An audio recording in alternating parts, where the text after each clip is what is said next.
Halo Sobat Safety, balik lagi nih dengan podcast APC, Alumni Punya Cerita Osforum, yang kedua. Kali ini bersama aku Sinta Nurhaliza dari Osforum 2021. Senang sekali di podcast kali ini kita akan ngobrol-ngobrol seputar pengalaman dan tantangan di dunia safety bersama narasumber super kece. Siapa lagi kalau bukan Mas Reza Rusman. Beliau adalah seorang QHSE officer di salah satu anak perusahaan PT Waskita Karya yang bergerak di bidang pengembangan properti, yaitu PT Waskita Karya Realty. Selain di sektor properti, Mas Reza juga memiliki banyak pengalaman di sektor konstruksi nih Sobat Safety. Bagaimana pengalaman dan tantangan yang dihadapi Mas Reza selama bekerja di bidang safety? Langsung aja yuk kita sapa narasumber kita. Halo Mas Reza, gimana nih kabarnya Mas? Halo Sita, halo Sobat Safety, apa kaps? Apa kabar? Gimana nih kabarnya Mas Reza? Alhamdulillah sehat. Gimana Sita, sehat? Alhamdulillah sehat nih. Mas Reza lagi stay di mana nih Mas? Stay at home aja, di rumah aja. Kan kita lagi pandemi dan lagi parah-parahnya kan, jadi ya ngikutin protokol pemerintah aja. Oke Mas Reza, biar lebih akrab lagi nih, boleh dong dari Mas Reza perkenalan diri langsung ke Sobat Safety yang lagi dengerin nih. Oke, Sobat Safety semua, perkenalkan nama saya Muhammad Reza Rusman, bisa dipanggil Reza atau Eja ya mungkin lebih akrabnya. Aku dari Osforum 2015, untuk kuliahnya sih angkatan 2012 kayak gitu. Dulu aku jadi apa ya? Aku dulu di bagian departemen PSDM. Apalagi gak ada ya? Udah itu doang kan? Domisili, hobi mungkin Mas? Oh iya bener. Aku tuh domisilinya di Tangerang Selatan. Terus kalau untuk hobi lebih ke alam sih, karena dari dulu tuh aku suka naik gunung, terus kayak suka hiking, camping, olahraga lah. Cuman karena emang udah jarang olahraga ya inilah sekarang bentukannya gitu. Udah mulai mengembang gitu kan. Jadi buat Sobat Safety jangan lupa juga nih, selain safety-nya juga diperhatikan, health-nya juga diperhatikan, kesehatan kita harus tetap diperhatikan, seperti itu. Mantap banget, safety and health tuh harus banget ya Mas, apalagi di tengah pandemi gini, kesehatan juga harus tetap dijaga ya Mas ya. Bener banget. Ada beberapa pertanyaan nih Mas yang akan kita tanyakan ke Mas Reza. Pertanyaan pertama mungkin pertanyaan klasik banget ya Mas, yang biasa ditanyain mahasiswa baru K3, orang tua, tetangga, bahkan mungkin sampai calon mertua nih Mas ya. Lulus dari K3 kerjanya tuh jadi apa sih? Nah boleh dong nih Mas Reza sebagai seorang QHSE officer dijelaskan pekerjaannya tuh ngapain aja sih Mas? Kalau misalnya teman-teman nanya lulus K3 mau jadi apa gitu kan, itu sih nggak pernah kepikiran sih ketika kita keluar dari FKM Undip apalagi ya kan. Mau jadi apa ya, udah jelas gitu loh lulusan kita, asik ya kan. Yang paling penting tuh pertama kalau menurut aku kita upgrade kompetensi dulu sih. Jadi kayak misalnya kita udah punya modal, kita udah punya apa namanya tanda kutip lah ya, kita udah punya lulusan atau alma mater yang bisa dibilang cukup baik namanya gitu, dan bukan cukup baik lagi sih, baik seperti itu. Terus kita udah punya modal senjata, kira-kira ketika kita mau melamar gitu kan ke pekerjaan, kita punya senjata apa lagi sih yang harus disiapin ketika mau masuk ke dunia kerja kayak gitu. Kalau menurut aku sih seperti kompetensi atau pelatihan kayak gitu, itu penting banget. Terus QHSE itu apa ya? Nah, tupoksinya QHSE mungkin kalau aku dulu biasanya di HSE kan, Health Safety and Environment. Sekarang aku masuk ke divisi namanya QHSE, tambah lagi ke Quality Health Safety and Environment. Jadi ada 4 aspek yang aku perhatikan sekarang seperti itu. Jadi satu sisi nggak belajar cuma ke health-nya aja, nggak ke environment-nya aja, nggak belajar tentang safety-nya aja. Di sini aku juga dituntut untuk mencoba bisa dan harus bisa sih ketika suatu bangunan ya. Kalau ini kita ngomong, kalau aku di sektor konstruksi ya, ketika misalnya di konstruksi ini ada cek gitu kan. Nah ini aku harus memahami gitu kriteria, misalnya oh ini yang sudah baik ini seperti apa kriterianya, misalnya material-material yang bagus, material-material nggak layak itu seperti apa sih. Nah itu yang dulunya nggak pernah aku dapetin, dan sekarang kayaknya ada dunia baru lagi nih, ilmu baru lagi gitu. Jadi kayak jangan pernah berhenti mencoba sih, seperti itu. Kalau menurut aku kayak gitu. Ini mungkin sedikit mewakili pertanyaan seorang mahasiswa ya Mas, khususnya yang belum lulus gitu, baru terpapar informasi dari alumni mengajar kayak gitu. Ya. Kan kita udah belajar nih Mas tentang KIRA DC, JSA, checklist. Nah kalau di lapangan sendiri, ketika Mas Reza kerja tuh, apakah semua ilmu-ilmu itu tadi terimplementasikan gitu di pekerjaan Mas Reza? Wih, bukan terimplementasikan lagi, itu malah hal dasar banget sih. Jadi ketika kita masuk ke dunia K3 ya, itu bisa dibilang item sangat penting itu. Ketika kita misalnya menjadi auditor, atau nggak usah jadi auditor deh, jadi hal simpel lah, itu klausul di PP 50 tahun 2012, ada kebijakan, ada tentang perencanaan, dan di mana di situ ada namanya kayak ada tuh KIRA DC, JSA, izin kerja, SOP, instruksi kerja, dan itu emang semua perusahaan itu harus wajib menerapkan seperti itu. Jadi ketika misalnya kamu masuk ke sebuah perusahaan gitu kan, kamu mahasiswa baru masuk ke sebuah perusahaan, yang pertama kali kamu lihat mungkin pertama, kalau aku sih, komitmen perusahaan kepada K3 kayak gitu. Ketika misalnya kamu masuk ke perusahaan, ternyata dari perusahaan itu tidak punya komitmen atau kasarannya tidak punya kebijakan mengenai K3. Berarti secara nggak langsung perusahaan itu menganggap manusia atau pekerjanya itu bukanlah aset, bukanlah investasi, seperti itu. Ketika satu perusahaan kehilangan satu nyawa, itu ternyata ini maksudnya kasarannya ya, nyata tuh ada rumusnya cara menghitung, tanda kutip, ketika kerugian kita kehilangan satu nyawa kayak gitu. Kehilangan satu nyawa itu hitungannya kerugiannya berapa untuk perusahaan itu, ternyata tuh ada diatur seperti itu. Kemarin aku juga baru belajar sih, dan ternyata sebegitu berharganya harga manusia, tanda kutip ya. Nah kita sebagai QHSE, sebagai orang safety lah, paling simpel lah, yang paling kita harus sepakatin intinya K3 itu gimana caranya buat tempat kerja kita tuh aman, nyaman, sejahtera, dan gimana caranya kita tuh menghindari lah namanya penyakit akibat kerja, penyakit akibat hubungan kerja, ada juga kecelakaan kerja, seperti itu. Jadi gimana caranya itu tugas kita agar itu tidak terjadi, seperti itu. Oke, kalau dilihat-lihat nih Mas ya, intinya adalah kita sebagai seorang QHSE atau personil HSE itu punya kewajiban untuk menciptakan rasa aman, nyaman, serta menghindari PHK dan kecelakaan kerja di tempat kerja gitu ya Mas, kurang lebihnya. Yep. Nah, jadi kepo nih Mas, kira-kira jadi seorang QHSE officer lebih banyak enaknya atau gak enaknya nih menurut Mas Reza? Kita menentukan sendiri gitu. Kalau menurut aku enak gak enak nih sisi perspektif ya. Senangnya kalau menurut aku kalau lebih ke behavior sih, jadi lebih banyak bisa mengenal orang. Kalau nggak senangnya ya itu, dari kesenangan aku ternyata ada kekurangan, dan kekurangannya jadi mereka nganggapnya saking kita deketnya itu bisa jadi bumerang menurut aku. Jadi karena kita udah saking deketnya, udah pendekatan personal to personal, ternyata ada beberapa orang yang ngerasanya Reza ini kok kayak safety doang kok, jadinya kayak membiarkan kayak gitu. Jadinya kayak kita tegur sekali, 2 kali kan karena apa ya, jadi karena dia Reza lah santai gitu, kayak bisa sih kayak gitu. Jadi kalau kekurangannya sebenarnya satu aspek jadi bisa kekurangan kelebihan kalau menurut aku tuh kayak gitu. Oke, kalau dari yang Mas Reza sampaikan tadi nih, kan istilahnya bisa jadi bumerang tuh ya Mas, cara pendekatan Mas Reza tadi.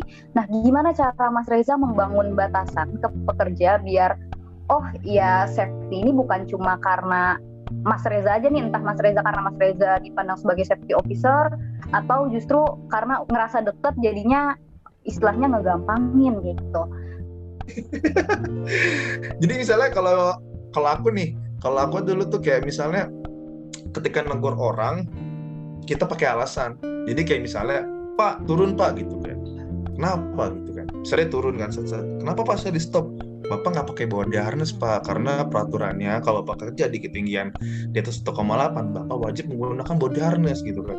Mana peraturan, mana yang ngatur? Nah kita sebagai orang HSE kita harus hafal juga regulasi ini loh Pak, misalnya regulasi terkait bekerja di ketinggian ini loh Pak, ini sudah diatur Pak. Dan ketika Bapak tidak menjalankan, Bapak berarti sama aja menyalahi regulasi. Bapak tidak mematuhi regulasi. Berarti secara nggak langsung Bapak bisa dong di tanda kutip kita nakut-nakutin ya, Bapak bisa dong dipidanakan. Tapi enggak dong. Ini kan versi aku kan, pendekatan aku ya.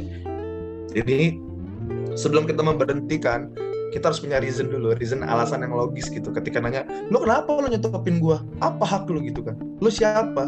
Saya ahli K3 umum, saya punya license, saya punya sertifikat license yang sudah diakui oleh kementerian. Saya berhak kok nyetop Bapak gitu. Jadi kayak ketika lu mau nyerang, lu punya senjata gitu kasarannya.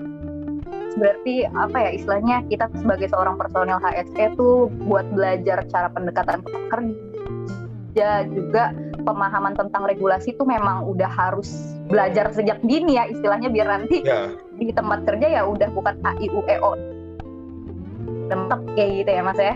Setuju banget. Jadi kayak misalnya nih, aku nggak menyalahkan dan aku tidak membenarkan kayak misalnya aku pingin kerja di konstruksi, kamu pingin kerja di misalnya di PT Freeport, aku mau kerja di Pertamina, monggo gitu. Jadi tidak ada yang benar, tidak ada yang salah. Namanya kerja itu pasti semuanya punya punya ilmunya masing-masing, punya kayak misalnya teman-teman punya kalau teman-teman kerja di pertambangan pasti ada referensi yang terkait pertambangan, teman-teman kerja di migas pasti ada referensi tentang peraturan migas. Kita harus benar-benar aware gitu, kayak misalnya lu harus tahu kasarannya ya, ini kayak lu harus tahu tuh apa yang gue butuh gitu, lu mau jadi apa sih gitu. Teman-teman tuh harus punya ilmunya cukup dulu. Jadi jangan gue mau di Freeport tapi lu belajar males-malesan, terus kayak lu nggak mau belajar, lu nggak mau ikut pelatihan, lu nggak mau baca-baca terkait perundangan, ya lu bisa apa cuy gitu. Selain itu ada tantangan lain nggak sih Mas sebagai seorang QHSE officer, tantangan terberatnya tuh apa gitu? Tantangan ya, kalau aku tantangannya sih sampai kapan kamu mau jadi officer. Ini personal ya. Kayak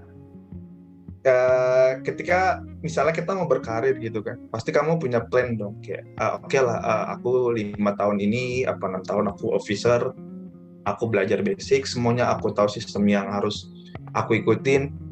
Pasti kita sebagai manusia pingin dong upgrade naluri kita. Kita minimal jadi misalnya naik ke koordinator berapa tahun dulu. Kira-kira gue mau naik ke koordinator, apa yang harus gue hadapin ya? Tantangan terberat apa? Ketakutan. Kalau aku sendiri aku ketakutan. Jadi kayak misalnya ketika aku jadi koordinator nantinya misalnya, aku bisa nggak sih ngelit anggotaku misalnya? Ketika itu misalnya ada anggota, Pak ini kayak gini Pak, Bapak gimana ya Pak? Itu yang aku takutin, kayak aku nggak bisa ngambil, nggak bisa jadi decision maker yang cepat dan tepat gitu loh. Ketika misalnya ada bawahan, Pak ini gimana ya Pak, gini. Dan aku masih tahu kapasitas aku yang mungkin masih kurang, dan aku masih beberapa banyak kekurangan, dan kayak tantangan aku sih di situ. Aku pengen kayak lebih ke upgrade dulu, banyakin pengetahuan, pengalaman, ilmu ditambah. Jadi ketika misalnya ini, aku ngerasa kayaknya udah mulai bukan penuh ya, ilmu nggak akan pernah penuh, kayak mulai cukup, kayaknya aku harus update deh, kayaknya aku harus punya keberanian lebih deh. Kalau di tempat Mas Reza sendiri nih, di PT Waskita Karya Realty, untuk tingkatannya tuh apa aja sih Mas? Kan tadi kan Mas Reza sempat nyebutin ada terus ada koordinator, terus ada apa lagi gitu Mas, mungkin bisa dikenalin ke teman-teman. Ini kalau menurut aku sih ini tingkatan umum. Jadi ini ya versi aku yang aku tahu ya. Jadi mungkin kalau alumni yang lebih paham mohon maaf ya kan. Ini hanya sebatas kekhilafan saya, kekurangan milik saya, kelebihan milik Allah ya kan. Jadi kalau menurut aku tuh ada namanya safety officer. Kalau menurut aku, bukan, ada lagi safety man biasanya kan. Ini mungkin tingkatan terendah ya. Ada safety man, safety officer, baru biasanya HSE officer, baru nanti kan ada koordinator HSE, ada manajer HSE, ada direksi HSE, nah kayak gitu-gitu sih.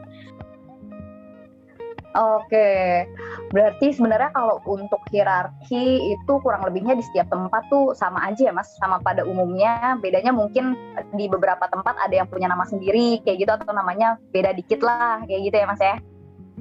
Sebelum terjun di sektor properti nih Mas Reza nih, aku lihat-lihat banyak pengalamannya di sektor konstruksi ya. Tadi juga cerita-cerita udah nyenggol dikit-dikit lah tentang sektor konstruksi.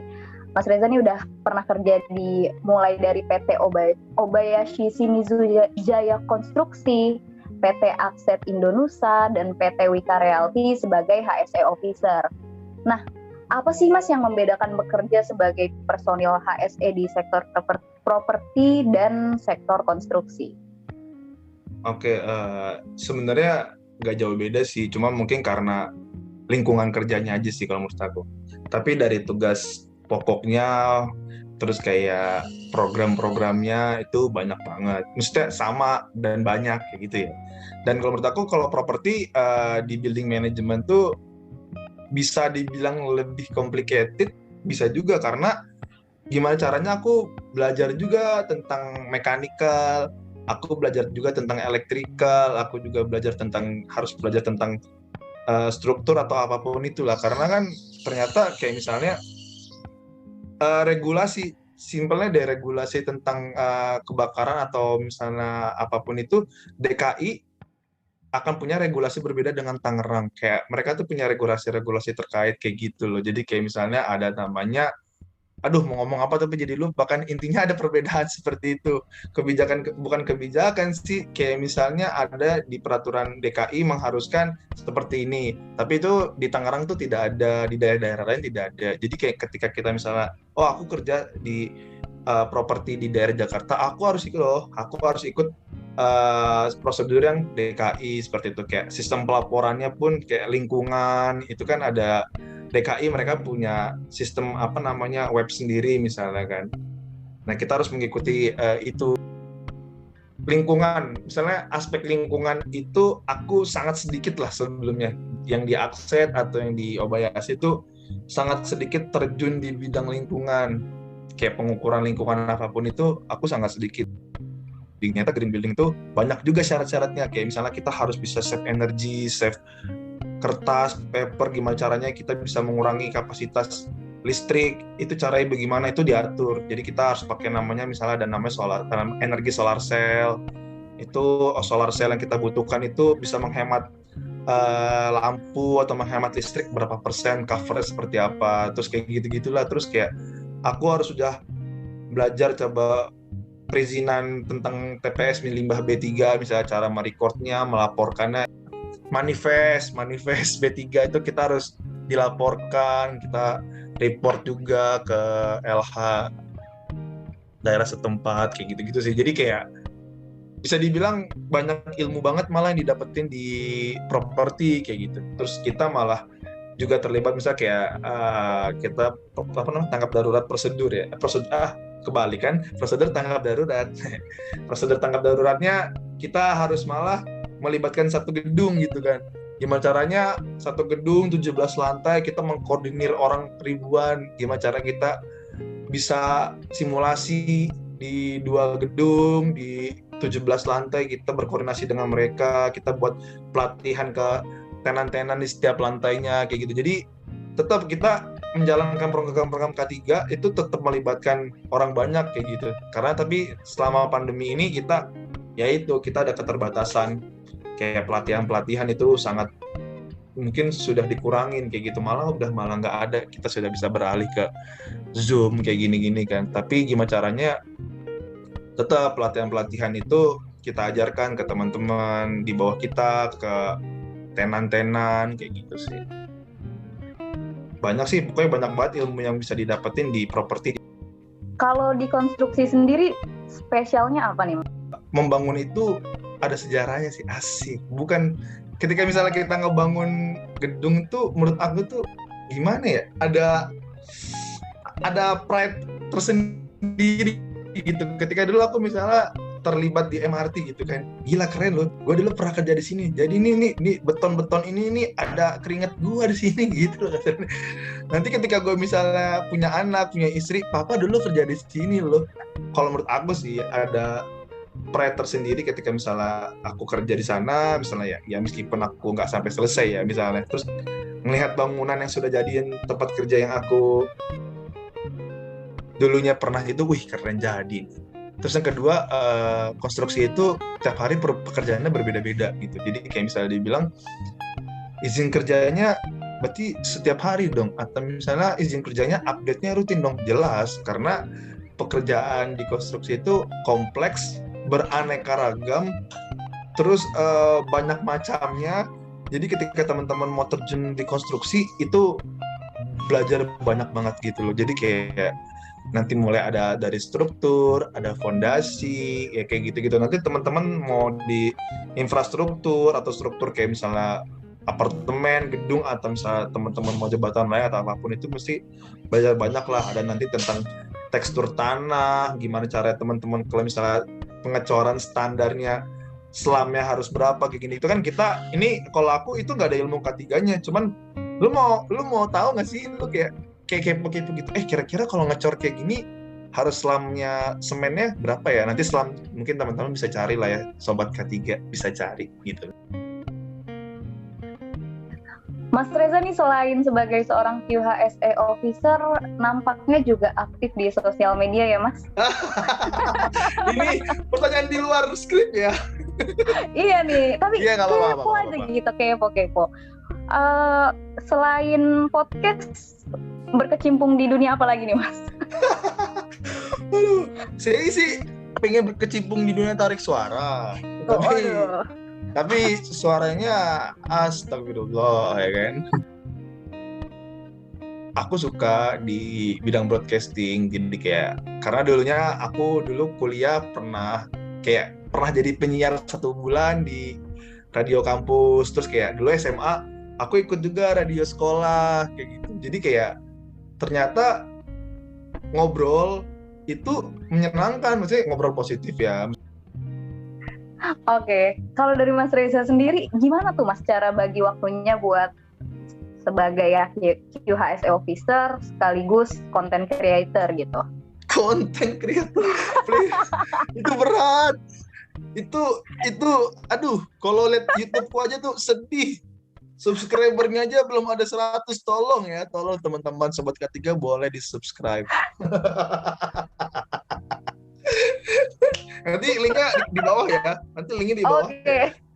Bisa dilihat di deskripsi ya teman-teman. Bener, nanti linknya aku kasih. Tapi jangan kaget lihat video-videonya tidak ada hubungan dengan K3 ya. Sangat jauh. Kalau aku ngebagi waktunya kayak udah Senin sampai Jumat atau Senin sampai Sabtu kita kerja kan, kayak hiburannya mau kemana sih gitu kan. Terus itu kan balik ke teman-teman gitu kan. Kalau teman-teman punya hobi nyanyi ya monggo, teman-teman yang suka bikin joget-joget di TikTok ya monggo ya kan, suka bikin cover-cover monggo. Kalau aku kan tadi aku udah bilang kayak aku dulu kan suka ngomong gitu kan, kayak nyata ngomong tuh enak loh, nyata kalau ngomong didengerin enak loh gitu, kayak oh nyata gue ngomong bikin orang nyaman enak loh ternyata gitu, kayak ngebagi kebahagiaan kita tuh seru gitu loh. Sobat K3 tuh harus dengerin podcast saya makanya. Gila, bridgingnya mantep ya, masuk terus, keren. Kalau aku Sabtu Minggu biasanya, jadi kayak Senin sampai Jumat aku kerja, Sabtu Minggu kayak yaudah bikin konten bareng sama temen-temen. Kayak dulu aku sering bikin video-video nggak tahu malu asli, cuman kayak makin kesini udah tua ya, makin tua belum nikah kayak gini-gini terus gue nggak nikah nih, udah coba mending kita bikin podcast aja deh. Tapi bikin podcast mulutnya kadang nggak kekontrol, filternya copot, ya udah kurangin deh misalnya. Kayak gitu. Oke, mantep banget nih. Berarti sebenarnya sebagai seorang QHSE officer tuh nggak membatasi kreativitas kita ya Mas ya. Mau bener. Membuat konten juga ya selama ada niat semua bisa jalan gitu ya Mas ya. Nah, setuju banget, apalagi kayak platform ini bagus nih. Ini platform ini sangat mengedukasi. Nah, teman-teman bisa menggunakan kayak platform Spotify atau teman kayak gini podcast bisa mengedukasi teman-teman K3 lainnya. Oh, ternyata ini loh belajar dari teman-teman alumni, ini loh teman-teman bisa belajar K3 dari podcast ini. Ini jarang sih podcast yang belajar tentang K3 itu, seru juga kok. Jadi kayak sebenarnya mungkin kayak mendengar kuliah tapi satu arah gitu kan. Kalau misalnya kita kan kuliah bisa 2 arah, ini kayak ya komunikasi satu arah aja, lu cuma ngedengerin oh iya, oh, gitu. Tapi ya asik kayak gitu. Oke, mungkin sama kalau boleh nih Mas ya berbagi sedikit pengalaman ketika menjadi osporum gitu Mas. Oh boleh Nah, banget dong. apa benefit yang Mas Reza rasain atau mungkin ada cerita menarik selama menjadi osporum gitu, boleh dong Mas diceritain? Osforum itu keluarga kedua aku. Asik, keren ya, sobat ketiga, mantap. Kalau misalnya Osforum itu, aku ngerasain sih, sumpah itu dibanding ini bukan bukan lihat peminatan yang lain ya, ini mohon maaf senior suhu guru dan kawan-kawan. Gak, maksud aku sangat menikmati banget di Osforum. Jadi kayak apa ya, ketika misalnya dapat tugas-tugas kuliah atau apa tuh ngerasanya ya emang karena ini udah mulai kayak ditanamin ya. Oh, kita udah kuliah di Osforum. Kita kuliah di jurusan ketiga di Osforum, terus kayak ada tugas-tugas itu emang banyak kayak gitu. Ya kita udah niatin nih, kita sudah dapat, bisa dibilang kita udah ada jalur tol yang oh ini kita fokus ke sini. Ya dijalanin aja gitu kan, dan emang gimana caranya harus dinikmatin sih kalau menurut aku, kayak asik kok gitu kan. Makanya misalnya ini kita harus ngebalance ya ketika kuliah dan organisasi ya. Jangan sampai ketika teman-teman ikut osforumnya, wah osforumnya diurus, misalnya kayak lebih condong 70% ke osforum. Iya boleh organisasi ke osforum, cuman kalau aku sih mikirnya based on track aja. Kasarannya lu datang ke Semarang lu mau ngapain gitu, tujuan lu ke Semarang kan kuliah gitu. Ini versi aku ya, tapi ini bukan aku bilang aku nggak boleh teman-teman ikut organisasi. Boleh, aku ikut organisasinya banyak kok. Aku ikut Gamais semester 1 karena wajib. Enggak dong. Dulu tuh aku ikut komunitas pencinta alam, aku ikut Spotify lagi kan, Stop Hiva. Aku ikut beberapa bidang. Jadi kayak misalnya aku olahraga, aku ikut Sportika, aku kan dulu suka futsal. Aku ikut PSM, aku coba kayaknya di bidang seni enak nih, tapi mau ikut ngeband nggak bisa main gitar kasarnya, nggak bisa main alat musik, nggak jago, nggak pede. Terus ikut PSM, modal suara kayak gini doang nih lolos audisi.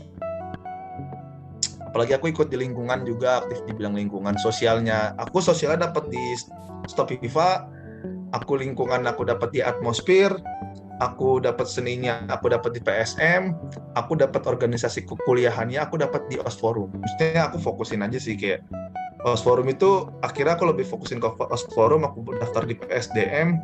Wah, PSDM ternyata banyak hal yang aku dapetin. Aku bisa menjalin komunikasi dengan perusahaan-perusahaan. Kita deket, kita akhirnya ke perusahaan-perusahaan yang kita mau tunjuk. Kita belajar caranya gimana komunikasi dengan orang baru. Banyak deh pokoknya ilmu-ilmu yang didapetin. Dan jadi kayak misalnya mungkin teman-teman sobat ketiga ada magang ya kan. Dulu gimana caranya, misalnya Sinta dengan Amel magang, terus kan si Febri belum dapet nih, misalkan Febri sendiri lah misalnya kan, gimana caranya kita ngelobi nih, Feb gimana mau gabung gak sama Sinta sama Amel, gimana caranya kita menjembatani teman-teman tuh kayak si Febri belum dapet magang nih, udah Feb lu join aja sama ini. Jadi kita care gitu loh. Jadi pokoknya K3 ini buset dah, kalau ditanya ke keluarganya mah jangan ditanya cuy, solid banget, asik. Sampai sekarang alumninya yang paling solid ya K3. Mohon maaf peminatan yang lain, Suhud, Senior dan kawan-kawan. Begitu ceritanya. Oke, setuju banget sih Mas, apalagi yang perihal alumni ya. Jujur kerasa banget sih, bahkan kita nih yang masih, apalagi kita ya justru ya, yang masih jadi mahasiswa sekarang lagi sibuk-sibuknya mau magang, kerasa banget bantuan dari alumni, entah itu dari proyek, perusahaan, segala macam, kita disediain link, segala macam, dan benar-benar bersyukur banget sih sesungguhnya dan terbantu banget dengan adanya IKK3 kayak gitu. Iya. Dan aku ngerasa makin kesini teman-teman makin dapat kemudahan loh. Jadi kayak dulu tuh aku tuh magang susah banget cuy. Jadi kayak misalnya dulu karena ada perubahan SKS dulu. Nih cerita angkatan tua ya. Aduh, tua lagi. Maksudnya kayak dulu tuh kita prepare ke KKN. Jadi di SKS tuh kita KKN dulu nih. Semua panik tuh mau KKN Desa Penari ya kan. Bercanda desa KKN. Kita mau KKN gitu kan. Udah siap-siap nih. Kayaknya gue bakal cinlok nih. Canda cinlok ya kan. Bercandanya ya kita mau prepare ke KKN, kita mau siapin apa-apa kira-kira program dan kawan-kawannya, ternyata SKS-nya tidak memenuhi. Akhirnya kita pindahlah ke magang, dan itu kita hanya dapat waktu 1 bulan, hampir kurang malah dari 1 bulan. Satu sisi aku sebagai PSDM menjembatani teman-teman untuk dapat magang juga, dan aku mencari magangku juga kan. Aku manusia biasa dan aku juga harus mencari magang gitu. Karena dulu aku magang itu aku di bidang nuklir. Nggak ada dong. Cari teman-teman Osforum yang pernah magang di nuklir di Batan. Hanya saya. Hanya Muhammad Reza Rusman yang bisa mengakses reaktor nuklir. Dulu bapak saya tuh kerja di nuklir di Batan. Jadi kalau teman-teman mau magang di Batan, bisa dong nanya aku. Ya nggak? Oke. Teman-teman Sobat K3 nih, mau magang di Batan, bisa banget. Tinggal DM aja, ntar Instagramnya follow dulu tapi ya. Nggak di follow, tiba-tiba nge-DM. Ntar tiba-tiba langsing. Iya. Tiba-tiba mohon maaf ya mas, nanyain pelangsing, peninggi, kan. Waduh. Wah, opportunity banget nih. Tapi kamu udah magang belum sih? Udah, mulai besok sih kalau aku. Kalau Febri sama Amel nih kayaknya udah mulai nih. Kalau kamu sendiri magangnya di mana? Kalau aku magangnya di proyek revitalisasi rusun penjaringan tuh, Mas, di Jakarta Utara. Adikarya. Boleh. Untuk pertanyaan mungkin cukup sampai situ ya, Mas ya. Menarik banget nih, jujur banget. Menarik banget cerita dari Mas Reza tentang pengalaman serta tantangan yang Mas Reza hadapi selama menjadi QHSE Officer maupun HSE Officer di perusahaan tempat Mas Reza bekerja. Mulai dari sektor properti, konstruksi, itu semua punya ciri khasnya masing-masing, kayak gitu. Pengalaman bisa ngobrol sama pekerja, dengerin cerita mereka, itu menjadi pengalaman menarik tersendiri nih untuk Mas Reza. Untuk tantangannya sendiri juga mulai dari ditanya balik oleh pekerja tentang regulasi, tegurannya diajukan karena merasa sudah kenal, hingga kalau untuk secara personal tuh perihal upgrade diri gitu ya Mas ya. Oke, terlepas sektor apapun itu, upgrade diri itu penting. Nah ini nih pesan yang aku bold, aku italic, aku underline dari Mas Reza nih. Upgrade diri itu penting banget teman-teman. Di situ kita bekerja, kita harus cari tahu regulasi apa yang berlaku di sana, bagaimana prosedurnya, kita harus pandai-pandai lah kita cari, kita belajar biar tahu dan paham. Upgrade diri itu sendiri bisa didapat melalui pelatihan, sertifikasi, jadi manfaatkan waktu sebaik-baiknya dan ikuti pelatihan serta sertifikasi sebanyak-banyaknya. Karena pelatihan dan sertifikasi itu bak investasi ya Mas Reza ya. Bener banget, kok kata-kata kamu lebih bagus dari kata-kata yang aku ngomong tadi ya. Gila. Aduh, jadi malu saya. Aduh. Oke, sebagai penutup nih Mas Reza, bisa disampaikan mungkin Mas pesan dan kesan untuk Mas dan Mbak alumni yang lain, teman-teman Osforum, serta adik-adik calon Osforum nih Mas, silahkan.